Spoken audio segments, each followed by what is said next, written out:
नमस्कार, मैं doctor Shilpa Yadav, government डूंगर college botany. आज हम कवक को आगे कंटिन्यू करेंगे।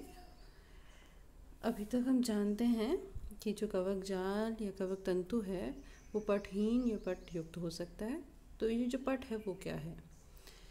सेप्टा एक वॉल या झिल्ली है जो दो कोशिकाओं को एक दूसरे से अलग करती है। द वॉल और membrane dividing the two cells is called septa. जब सेप्टा मौजूद नहीं होगा, जब पट नहीं होगा, ऐसी कंडीशन को हम कहेंगे नॉन सेप्टेट या पटहीन। इस पटहीन कंडीशन की वजह से सिनोसिटिक अवस्था देखने को मिलती है, संकोशिक अवस्था देखने को मिलती है। ये संकोशिक अवस्था क्या है? Cyanocytic means several nuclei are scattered around in cytoplasm. This condition arises when nuclear division is not followed by cytokinesis. जब सेल डिवीजन होता है या कोशिका विभाजन होता है उस समय दो अवस्थाएं होती हैं, कैरियोकाइनेसिस और साइटोकाइनेसिस। ठीक है, न्यूक्लियस का डिवीजन और साइटोप्लाज्म का डिवीजन। तो न्यूक्लियर डिवीजन तो हो रहा है पर साइटोप्लाज्म विभाजित नहीं हो रहा। ऐसी अवस्था में बहुत सारे केंद्रक हमें कोशिका द्रव्य में बिखरे हुए से दिखाई देते हैं और इस अवस्था को हम कहते हैं सिनोसिटिक या संकोशिक अवस्था। अब बात करते हैं पटयुक्त या सेप्टेट हाइफी कवक तंतु की। सेप्टेट हाइफी में क्या होंगे? पोर्स होंगे। क्या होंगे? छिद्र होंगे। ठीक है, पटयुक्त कवक तंतु के अंदर छिद्र मौजूद होते हैं। ये छिद्र एस्कोमाइसिटीज के मेंबर में सिंपल या एक सिंगल छिद्र होगा। ठीक है, ड्यूटेरोमाइसिटीज के अंदर यह परफोरेटेड या बहुछिद्रित अवस्था होती है। मतलब एक पट में खूब सारे या बहुत अधिक क्या होंगे, 4 या 5 क्या होंगे, छिद्र मौजूद होंगे। अब प्रश्न यहाँ पर आता है एक बहुत इम्पोर्टेंट, कई तरीके से पूछा जाता है कि बेसिडियोमाइसिटीज में किस प्रकार का छिद्र मिलता है या किस प्रकार का पट मिलता है, या ये पूछा जाता है ढोल छिद्री पट कहाँ मिलता है, किस वर्ग में मिलता है, या ये पूछा जा सकता है आपसे कि ढोल छिद्री पट किसे कहते हैं। और एक प्रश्न और पूछा जाता है इसी से संबंधित कि पैरेंथोसोम क्या होता है। तो सबसे पहले हम देखेंगे बेसिडियोमाइसिटीज में एक स्पेशल काइंड का, एक विशिष्ट प्रकार का छिद्र होता है और इस पट को हम क्या कहते हैं? डोलीपोर सेप्टा या ढोल छिद्री पट। ठीक है, कैसा होता है भाई?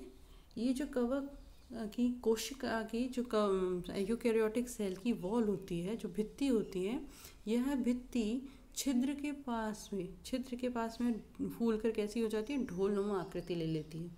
तो ये तो हो गया डोलीपोर। इस छिद्रनुमा आकृति के दोनों तरफ एंडोप्लाज्मिक रेटिकुलम, अंतर प्रद्रव्य जालिका, एक टोपी नुमा संरचना बनाती है। इसको हम कहते हैं पैरेंथोसोम। इसको क्या कहते हैं? पैरेंथोसोम या सेप्टल पोर कैप, छिद्र आच्छाद। ठीक है, तो अब सभी प्रश्नों का उत्तर आपको मिल गया। बेसिडियोमाइसिटीज में एक विशिष्ट प्रकार के छिद्र मिलते हैं जिन्हें हम ढोल छिद्री पट कहते हैं। ठीक है, ढोल छिद्री पट किस क्लास में मिलते हैं? बेसिडियोमाइसिटीज में। ठीक, पैरेंथोसोम क्या होता है? ढोल छिद्र के ऊपर टोपीनुमा संरचना जो अंतर प्रद्रव्य जालिका से बनी हुई होती है उसे हम पैरेंथोसोम कहते हैं। और अगर आपसे पूरा ये प्रश्न पूछा जाए कि ढोल छिद्री पट क्या है, तो आप बताएंगे कि विशिष्ट प्रकार के छिद्र जो बेसिडियोमाइसिटीज में पाए जाते हैं, जिनमें छिद्र के पास कवक वॉल मतलब सेल वॉल जो है वो क्या करेगी? फूल कर ढोलनुमा आकृति की हो जाएगी और उसके दोनों ओर एक टोपी नुमा आकृति बने जिसे हम पैरेंथोसोम कहते हैं, जो कि अंतर प्रद्रव्य जालिका से बनी होती है। इस आकृति को या इस आकार को या इस चीज़ को हम क्या कहते हैं? ढोल छिद्री पट कहते हैं। ठीक है, आगे चलते हैं। अब हमारा नया टॉपिक स्टार्ट होता है, मॉडिफिकेशंस ऑफ हाइफी। ठीक है, ये कवक तंतु कई प्रकार की आकृतियाँ लेता है और इन आकृतियों को के आधार पर यह कई प्रकार के विशिष्ट संरचनाएं बनाता है। इन विशिष्ट संरचनाओं में सबसे पहले हमें पढ़ना है एप्रेसोरियम या आसगांग। आसगांग किस में मिलेगा? पैरासाइट्स में मिलेगा ज़्यादातर। पैरासाइट में क्यों? क्योंकि आस्कांक क्या है? एक फूली हुई सी आकृति है जो जर्म ट्यूब या जनन नलिका या इन्फेक्शन थ्रेड के साथ बनती है। यहाँ स्टोमेटा के थ्रू एक ऊपर बल्ब बनेगा, उस बल्ब से क्या होगा? जो जर्म ट्यूब या इन्फेक्शन हाइफी है वो कहाँ जाएगी? कोशिका, जो टिश्यू है पैरासाइट मतलब होस्ट का, उसके अंदर एंटर होएगा। ठीक है, मतलब फिर से बात करें तो क्या है? एप्रोसोरियम एक नॉब जैसी या लोब जैसी या एक स्वोलन कोल संरचना है जो होस्ट या परपोषी के ऊपर आके चिपकती है और यहीं से जनन नलिका या जो आपके इन्फेक्शन थ्रेड है वो कहाँ प्रवेश करती है? परपोषी के टिश्यू या परपोषी के उत्तक में प्रवेश करती है। ठीक है, तो इसका मेन काम क्या है एप्रेसोरियम का? एप्रेसोरियम का मेन काम है चिपकना, कहाँ? परपोषी के उत्तकों के ऊपर। ठीक है, यहाँ से ही इन्फेक्शन क्या होगा? शुरू होगा। ठीक, तो अब यहाँ पर देखिए क्या है एप्रोसोरियम? टर्मिनल सिंपल और lobe swollen structure of germ tube और infection thread which adheres to the surface of host and help in penetrating of hyphae in the host tissue. It is the originating place for infection bag. ठीक, तो एक बात यहाँ पे clear है कि एप्रोसोरियम कौन बनाएगा? पैरासाइट बनाएगा। मतलब एप्रोसोरियम कहाँ बनेंगे? जहाँ पर लाइव ऑर्गेनिज्म मौजूद होगा। मतलब एक पैरासाइट ही जो क्या होगा, अगर कवक पैरासिटिक है तो वो क्या बनाएगी? एप्रेसोरियम या आस्कांक बनाएगी। दूसरी संरचना है होस्टोरिया। होस्टोरिया जो है ये एक विशिष्ट प्रकार की संरचना है। ये ऑब्लिगेट पैरासाइट, अविकल्पी परजीवी ही बनाता है। जहाँ एप्रेसोरियम कोशिका के अंदर प्रवेश नहीं कर रहा था, जो टिश्यू था उत्तक था उसके बाहर ही था, स्टोमेटा के पास आके चिपक कर और फिर जर्म ट्यूब को अंदर प्रवेश दिलवा रहा था। वहीं होस्टोरिया जो है वो इंट्रासेल्यूलर है, मतलब वो सेल के भीतर प्रवेश करता है। ठीक है, ये कई प्रकार की शेप्स का हो सकता है। नॉब जैसा हो सकता है, ब्रांच्ड हो सकता है और फिंगर लाइक हो सकता है। ठीक है, ये उसके बाद काम क्या है भाई? इसका काम ये है कि ये दो काम करता है। ये जो परपोषी की कोशिका है उसके अंदर तो एंजाइम रिलीज करता है। ठीक है, ये एंजाइम क्या होंगे? हाइड्रोलाइज करते हैं। किसको हाइड्रोलाइज करते हैं? प्रोटीन को और कार्बोहाइड्रेट को। प्रोटीन के छोटे टुकड़े क्या होंगे? अमीनो एसिड्स, और कार्बोहाइड्रेट के सिंपल टुकड़े क्या होते हैं? ग्लूकोज। ये ग्लूकोज और अमीनो एसिड्स को बनाता है परपोषी की कोशिका के अंदर जो मौजूद भोजन है उसको तोड़ के और उसको क्या बनाएगा? सिंपल सरल अवस्था में बना लेगा। और दूसरा काम फिर ये क्या करता है? उस भोजन को जिसको इसने तैयार किया है उसे एब्जॉर्ब करता है, उसका अवशोषण करता है और अवशोषण करके अपना न्यूट्रिशन या पोषण प्राप्त करता है। तो आप क्या बताएंगे? होस्टोरिया is a knob like elongated branched or finger like structure. These are intracellular absorbing structures of obligate parasites. They secrete hydrolyzing enzymes which break carbohydrates and proteins and absorb nutrition from the host. अब इसकी एक संरचना देखें, knob like होस्टोरिया की या चूषकांग की संरचना देखते हैं। तो ये चूषकांग देखिए, ये होस्ट की कोशिका है और ये फंगस की कोशिका है। ये होस्ट की कोशिका के अंदर इसने प्रवेश किया अपनी सेल वॉल के साथ और ये नॉब लाइक स्ट्रक्चर बना लिया। ये जो चित्र है ये हमने कहाँ से लिया है? ये चित्र हमने लिया है सिंह पांडेचन की किताब में से। चलिए आगे चलते हैं। हाइफल ट्रैप्स और स्नेयर्स। हाइफल ट्रैप्स का मतलब है कवक तंतु के पाश। ट्रैप मतलब पाश। क्या है? प्रेडेशियस फंगस, ऐसे फंगस, ऐसे कवक जो दूसरे लिविंग ऑर्गेनिज्म भी कौन से? जंतु, मतलब एनिमल्स से क्या करते हैं? न्यूट्रिशन प्राप्त करते हैं। वो क्या करते हैं? निमेटोड्स और प्रोटोजोन जो सॉइल के अंदर रहते हैं, मृदा में रहते हैं, उन निमेटोड्स को एक पाश, कवक तंतु का पाश बना के उन्हें चारों तरफ से घेर लेते हैं और घेर कर वो जो फंदा सा बना लेते हैं उससे घेर कर और धीरे धीरे उसमें से पोषण क्या कर लेते हैं? सोख लेते हैं और वो नेमेटोड या प्रोटोजोआ जो होते हैं वो क्या हो जाते हैं, मर जाते हैं। ठीक है, तो ये हो गया कवक तंतु पाश या हाइफल ट्रैप्स या स्नेयर्स। यह संरचना प्रीडेशियस फंजाई के लिए है। ठीक है, स्पेसिफिकली प्रीडेशियस फंजाई इसको बनाते हैं। अब इसके अलावा एक और संरचना होती है राइजोइड्स। राइजोइड्स जो बनाते हैं वो सेप्रोफिटिक फंजाई बनाती हैं। कौन सी? व्रतोपजीवी फंजाई बनाती हैं।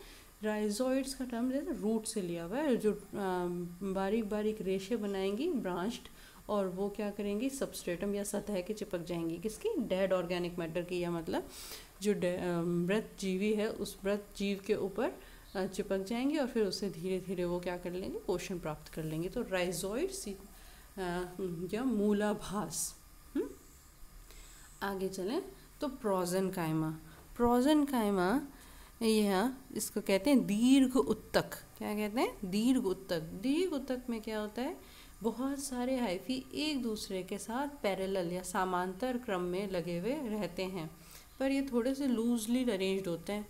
ठीक है, लूजली अरेंज्ड होते हैं। और इसके अंदर स्पेशल बात क्या है कि ये जो है इंडिविजुअलिटी या अपने विशिष्ट को मतलब कि अपने आप को ख़त्म नहीं करते। जिस दिन भी आप ज़रूरत पड़ेगी उस दिन हाइफी एक दूसरे से अलग हो जाएंगे और प्रोजेनकाइमा नाम का जो संरचना है वो हमारे को दिखाई देनी बंद हो जाएगी। तो prosenchyma are loosely packed tissue made of hyphae. Hyphae are arranged parallel to each other, समांतर क्रम में लगे हुए होंगे, और इंडिविजुअलिटी इज नॉट लॉस्ट। ये जो चित्र है ये अगेन सिंह पांडे जैन की किताब में से लिया हुआ है। अगला देखिए सूडो पैरेन्काइमा या आभासी मृदूतक। मृदूतक या पैरेन्काइमा जो हायर प्लांट्स हैं उनके अंदर हमारे को देखने को मिलता है। सबसे सिंपल टिश्यू है। इसकी जो कोशिका भित्ति होती है वो बिल्कुल पतली होती है, एक दूसरे के पास लगे हुए होते हैं ये। ठीक है, तो इस प्रकार की संरचना अगर कवक बनाएगी तो यहाँ पर उत्तक तो मौजूद नहीं है पैरेन्काइमा, इसलिए, लेकिन आभास ऐसा ही दिखाई देता है, इसलिए इसको क्या कहते हैं, सूडो पैरेन्काइमा या आभासी मृदूतक। इसके अंदर जो कवक तंतु होते हैं वो एक दूसरे के साथ उलझकर एक संहत उत्तक बनाते हैं, क्लोजली इंटरवाइंड होते हैं ये। ठीक है, ये इंडिविजुअलिटी यहाँ पर लॉस्ट हो जाती है, विशिष्ट जो होता है वो खत्म हो जाता है। अब ये कवक का जो टिश्यू टाइप संरचना बन गई है, यह है चाहकर भी ये हाइफी दोबारा अपने फिलामेंट फॉर्म में नहीं आ सकती। ठीक है, उसके बाद आगे हम बात करें तो राइजोमॉर्फ या तंतु, कवक तंतु की जटा। ठीक है, जटाएं जैसे बरगद के पेड़ में आपने देखी हैं उस प्रकार की एक जटा बनेगी। ठीक है, तो ये रूट लाइक एग्रीगेशन है।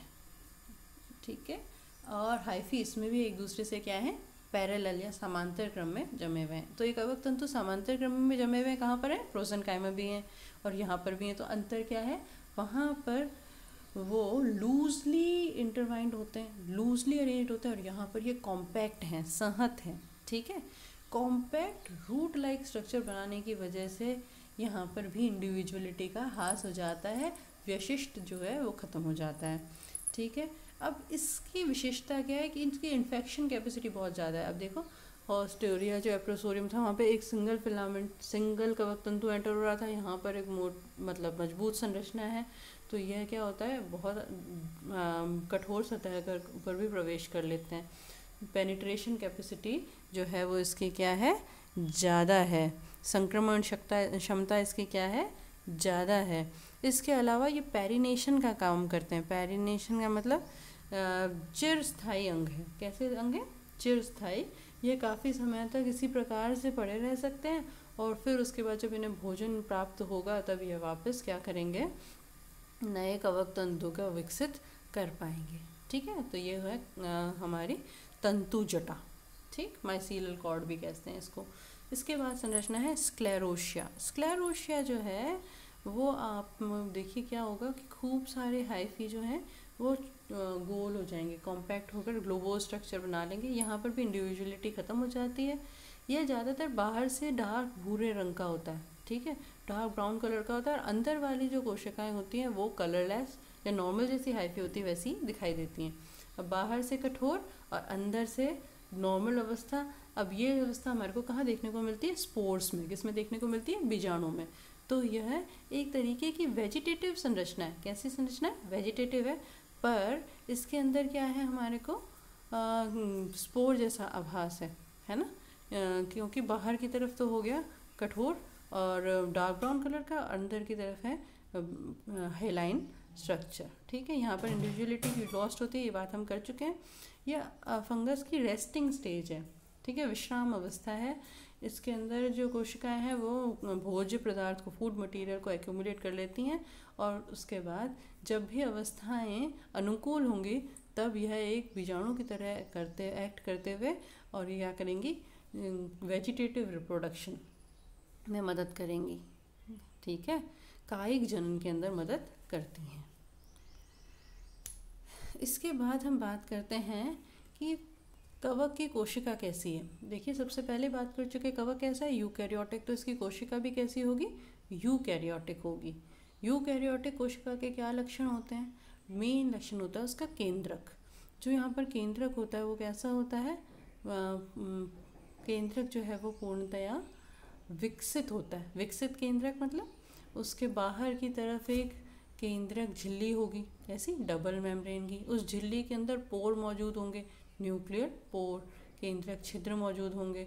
छिद्र के बाद उसके अंदर अपना खुद का प्लाज्मा मौजूद होगा, खुद का न्यूक्लियोप्लाज्म मौजूद होगा। आगे उसके अंदर जो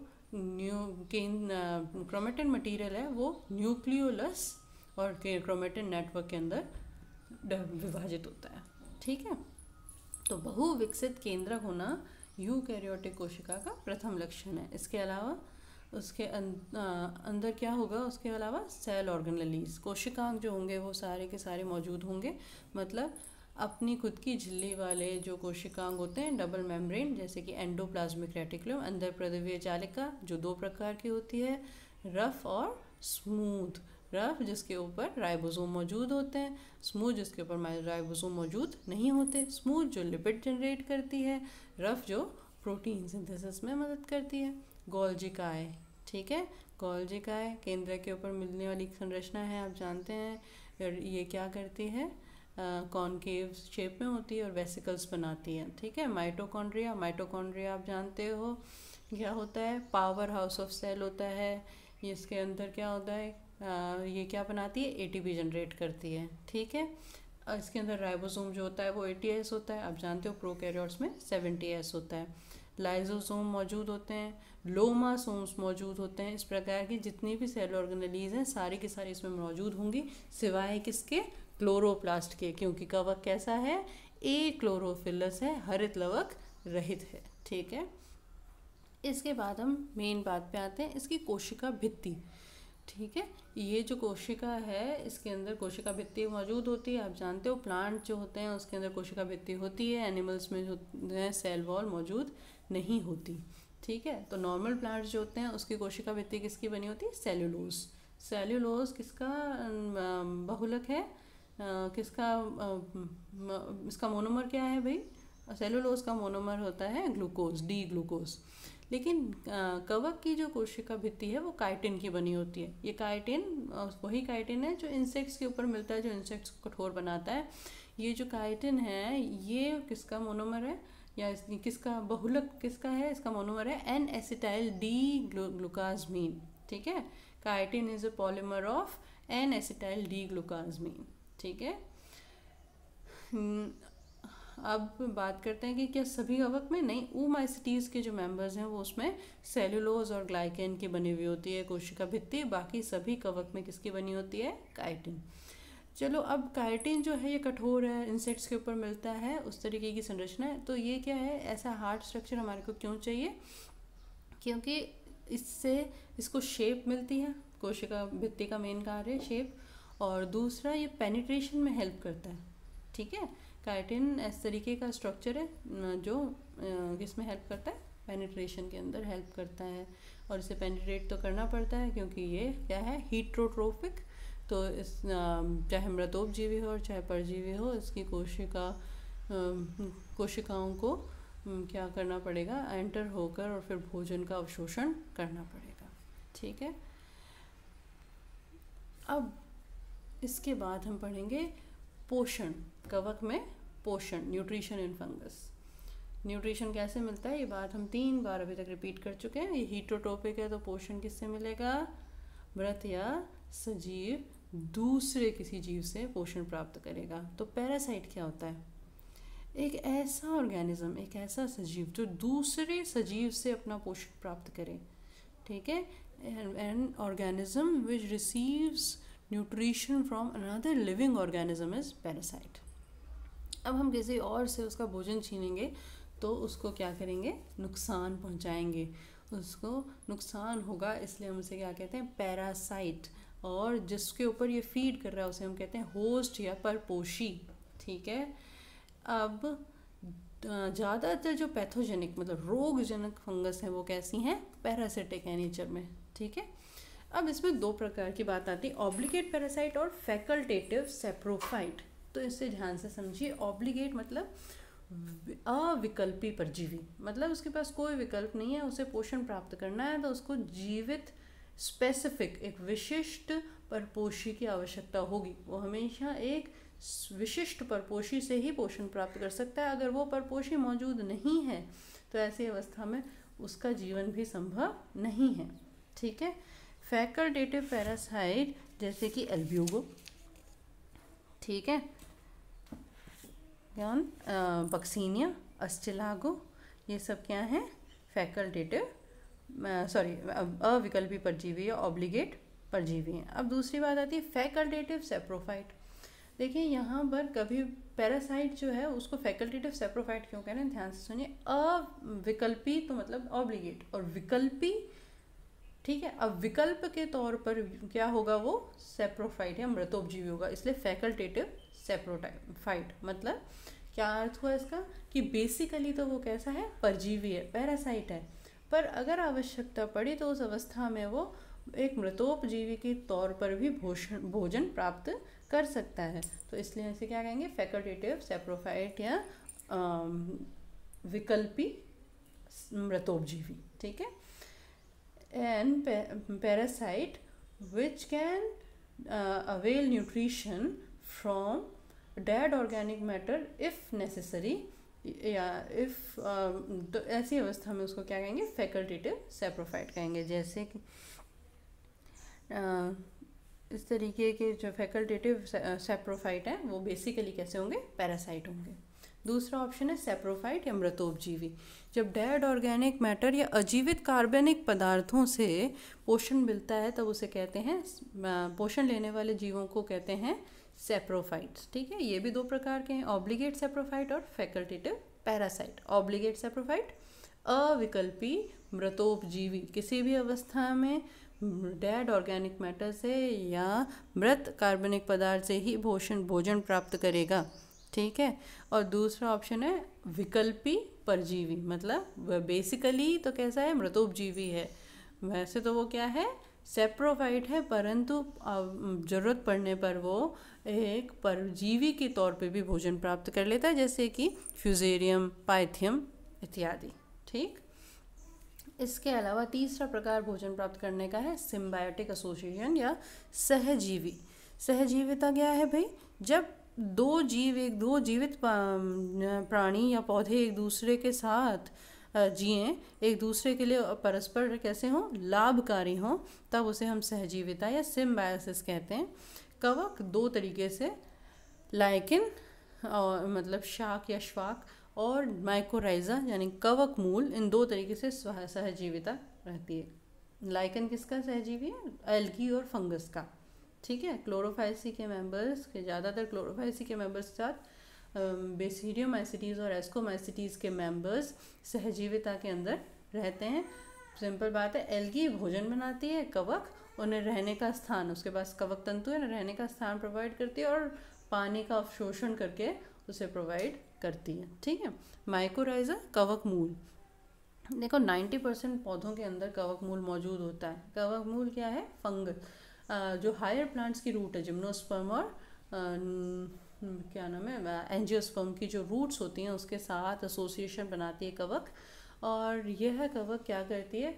फॉस्फोरस और प्रोवाइड करती है, फास्फोरस प्रोवाइड करती है, और जो उसकी मूल जो है उससे वो पादप के जो मूल होते हैं उससे वो क्या प्राप्त करते हैं, भोजन प्राप्त कर लेते हैं। ठीक है, तो दोनों ही अवस्था में कवक को, एक में तो एल्गी और दूसरे में हायर प्लांट्स क्या कर रहे हैं, भोजन प्राप्त कर रहे करके दे रहे हैं। और दोनों ही अवस्थाओं में जो कवक जाल है वह मदद कर रहा है सिम्बायोटिक एसोसिएशन बनाने में, किसके साथ, एल्गी के साथ भी और हायर प्लांट्स के साथ भी। तो यह भी एक भोजन प्राप्त करने का तरीका है, सिम्बायोसिस या सिम्बायोटिक एसोसिएशन। धन्यवाद।